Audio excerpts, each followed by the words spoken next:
Qu'est-ce qu'elle a de particulier, cette exposition ici, avec la Fondation Regard de Provence? Le particulier, c'est que Pierre Dumont a choisi de montrer un petit peu tout son trajet, c'est-à-dire ça n'a jamais été fait puisqu'il était là, et que donc il a voulu montrer ce qu'il faisait au départ, et pas tout bien sûr, mais montrer un petit peu de sa production en 70, 80, 90 jusqu'à la fin, et des choses que peu de gens ont vues en fait. Il y a des choses que peu de gens ont vues.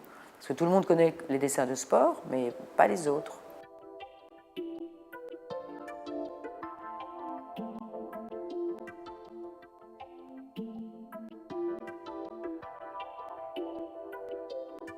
Au départ, il employait des encres de couleur, qui étaient des encres de Chine, qu'il a abandonné au bout de 10 ans parce que les papiers n'étaient plus les mêmes, parce que les encres passaient relativement vite. Donc il s'est mis à l'acrylique, comme beaucoup de dessinateurs d'ailleurs. L'acrylique, c'est une peinture à l'eau acrylique, mais qui est très tenace.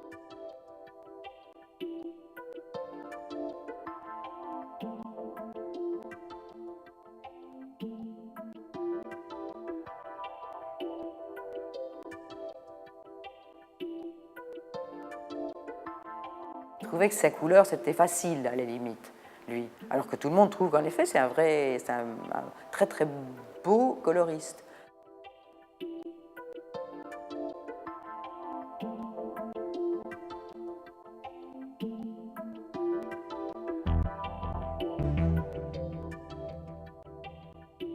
C'est un dessin qu'il a fait le lendemain d'une randonnée que nous avaient organisée nos amis de Rasteau, les vignerons de Rasteau. Ils nous avaient fait un pique-nique superbe tout en haut d'un, je ne me souviens plus exactement de l'endroit, où il y a des aigles et des vautours. Et donc ce pique-nique était tellement beau que l'obsession, c'était qu'il ne fallait pas qu'on nous pique le pain.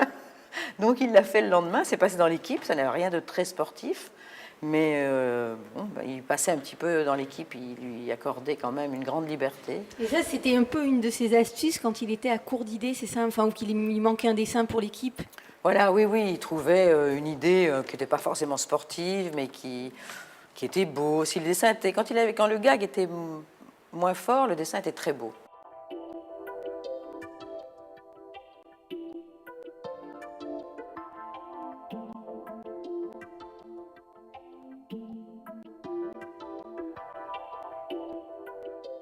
Lui Magazine, à cette époque-là, était le journal qui permettait aux dessinateurs d'humour d'avoir une page entière tous les mois. Donc il y avait 10 pages d'humour dans lui, et donc tous les dessinateurs de sa génération ont été lancés grâce à lui, quand même. À lui Magazine.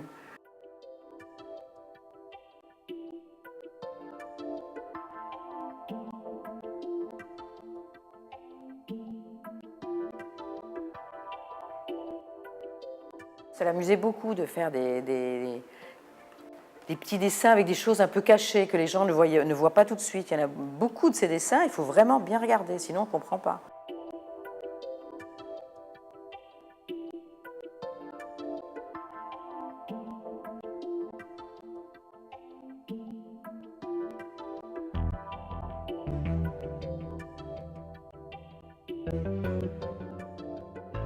Et il avait du mal à terminer, à finir un tableau finalement en se disant il y a toujours un petit détail qui manque.